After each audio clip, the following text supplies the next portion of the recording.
Oi pessoal, tudo bem? Dani Romancini aqui com mais um vídeo novo para o nosso canal Finanças para Todos. Se você tem dívida, esse vídeo é para você. Se você está sofrendo com aquele monte de ligação de escritório de cobrança, esse vídeo é para você. Fica comigo até o final que eu vou explicar alguns mitos e algumas coisas que os escritórios de cobrança fazem e os bancos também, que não são legais, que não são permitidos por lei, e aí você vai ver como é que você pode se defender disso. Roda a vinheta aí, produção.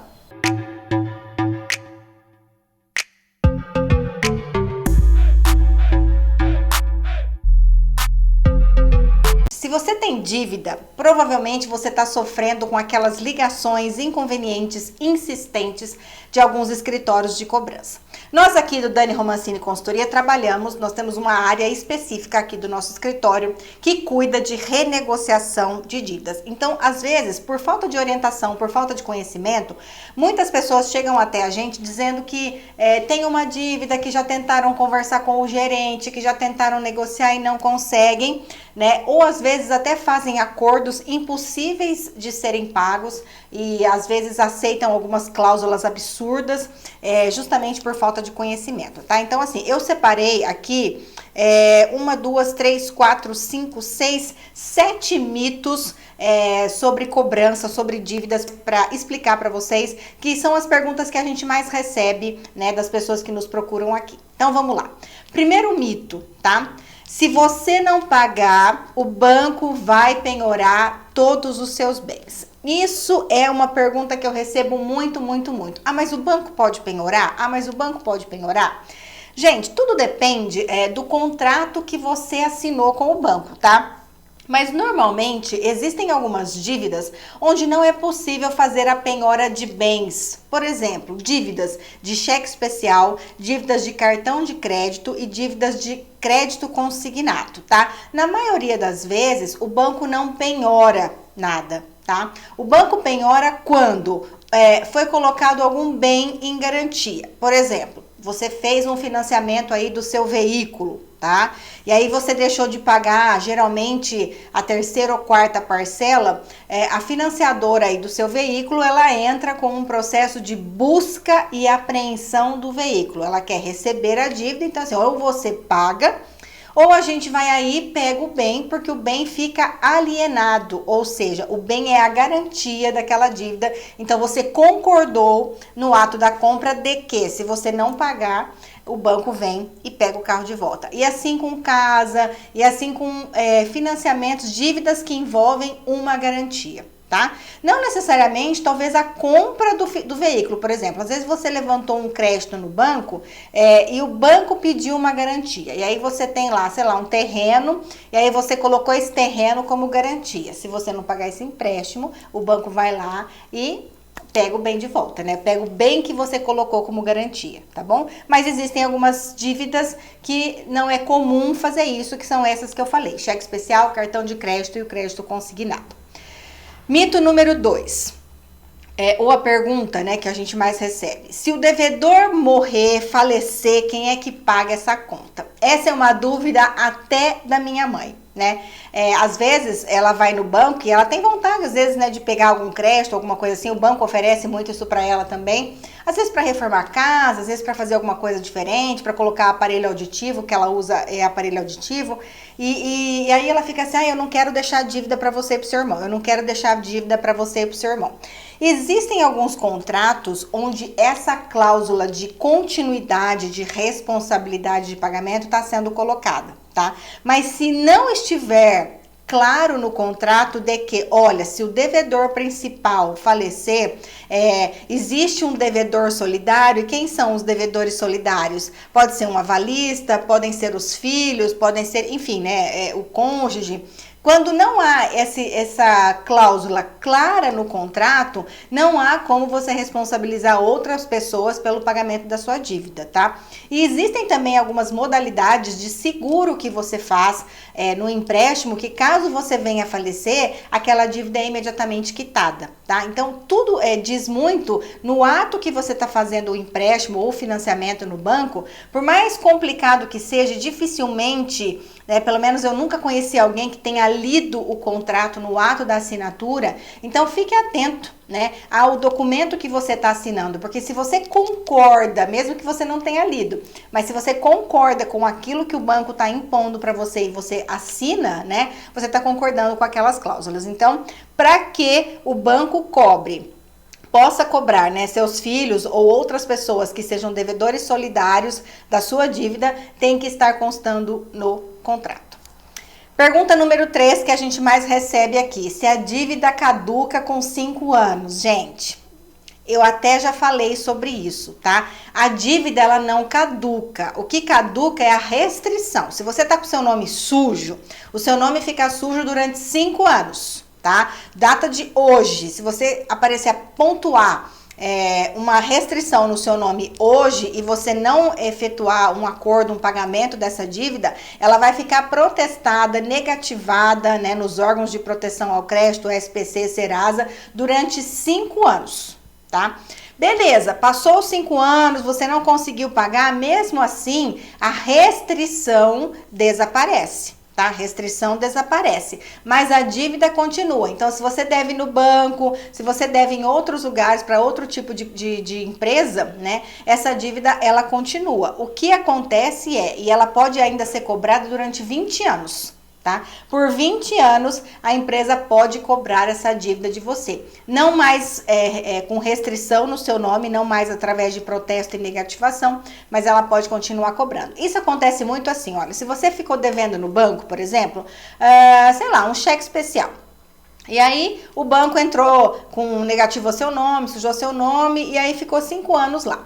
O que vai acontecer? Vamos dar nome aos bois. Você ficou devendo no Banco Itaú, por exemplo. Durante 5 anos você ficou devendo, não conseguiu pagar, ficou com a restrição no seu nome por 5 anos, deu 5 anos, imediatamente, né, 5 dias após dar o prazo de 5 anos, os órgãos de proteção, eles retiram a restrição, tá? Só que se você for lá no Banco Itaú de novo, querer movimentar uma conta, querer abrir uma conta, a restrição é que a gente chama, a restrição ela fica interna, né, na empresa para a qual você ficou devendo. Então, a dívida que você deixou no Banco Itaú, ela vai ficar lá, né? A restrição desapareceu, mas a dívida continua com as restrições internas aí de cada empresa, tá? Número 4. Nome sujo há mais de 5 anos. Pessoal, isso daí às vezes acontece por um erro de comunicação entre a empresa e entre os órgãos de proteção ao crédito, tá? Mas assim, imediatamente, quando dá os 5 anos, o Serasa, o SPC, pede um prazo, aí como eu falei, de até 5 dias úteis para que as restrições sejam baixadas, até por conta de volume, né, de informações aí. Mas o prazo é 5 anos e a baixa ela deve ser feita de maneira automática, tá? O devedor, ele não precisa fazer nada, não precisa solicitar, não precisa nada, tá? No prazo de no máximo 5 dias após completar 5 anos, a restrição tem que ser retirada automaticamente. Outra pergunta, que isso, prestem atenção. O banco pode vender a minha dívida? Gente, tenho certeza que vocês, quando estão recebendo essas ligações de escritórios de cobrança, nunca é o escritório de cobrança do banco que tá ligando, né? Não sei o que lá, crédito de cobrança, cobradora não sei o que lá, escritório de cobrança não sei o que lá. O que acontece? O banco vende a dívida dele lá, aqueles que estão mais atrasados, mais enroscados, para esses escritórios de cobrança. Ele pode fazer isso? Poder, ele até pode, mas ele precisa de uma autorização do cliente para que ele faça isso. Agora eu te pergunto, quem aí já recebeu um pedido de autorização do banco perguntando se pode vender a nossa dívida para um escritório de cobrança? Ninguém, né, gente? Então, essa atividade é uma atividade ilegal, tá? O banco não pode vender uma dívida, um contrato, um acordo que eu fechei diretamente com ele ali para uma outra pessoa sem o meu consentimento, tá? E quando isso acontece, aí nós já vamos para a pergunta número 6, o banco, esse escritório de cobrança, ele não pode cobrar uma dívida que ele comprou do banco sem a minha autorização. Conseguiram entender? O banco não pode vender a minha dívida para um escritório sem a minha autorização. Como isso nunca acontece, né, esse pedido de autorização nunca acontece, o próprio escritório de cobrança não pode cobrar uma dívida que ele comprou sem a minha autorização. Conseguiram entender? Isso é um ponto muito grave, isso o banco não faz, o banco não pede autorização, ele não faz nem a comunicação de que passou a nossa dívida para um escritório de cobrança, tá? Então fiquem muito atentos, porque assim, eles até podem fazer uma cobrança amigável, mas não podem negativar, né? Não podem colocar restrição no nome de vocês quando não há esse combinado aí, essa autorização entre compra e venda de dívidas entre bancos e escritórios de cobrança, tá? Isso é um ponto muito, muito, muito importante em que os bancos não seguem regras. Na verdade, pessoal, eu não tô aqui para falar mal de banco, tá? Mas eu, enquanto consultora, e como a gente tem aqui a nossa equipe que cuida de renegociação de dívida, e também nós temos todo um departamento jurídico que cuida de alguns processos de revisionais, que a gente chama, que é quando você quer discutir com o banco o valor da dívida que ele está te cobrando. Olha, o banco está me cobrando aqui 500 mil reais, mas eu não sei, eu acho que eu não devo isso, nas minhas contas aqui eu devo menos. Então a gente entra com um processo que a gente chama de processo revisional, onde a gente vai rever mesmo todos os contratos, todos os extratos, a movimentação bancária desse cliente, e a gente vai tentar entender realmente qual que é o saldo devedor correto do cliente, tá? Quando isso acontece e a gente acaba aprendendo uma série de coisas, o banco não segue nem decisões judiciais, tá? Eu tive um caso, assim, já muito recente, de um cliente que estava com restrição no banco e o juiz, através de uma ordem judicial, pediu para que fosse retirada a restrição no nome do cliente, e o banco se fingiu de morto aí durante aproximadamente uns 2-3 meses e ficou segurando a restrição no nome do cliente de maneira ilegal, de maneira incorreta, até que a gente precisou entrar com um processo de danos materiais, danos morais e materiais por conta de descumprimento de decisão do judicial. Por isso que eu até resolvi gravar esse vídeo, e por isso que eu entendo o tanto que é difícil para quem não tem conhecimento, para quem não tem orientação,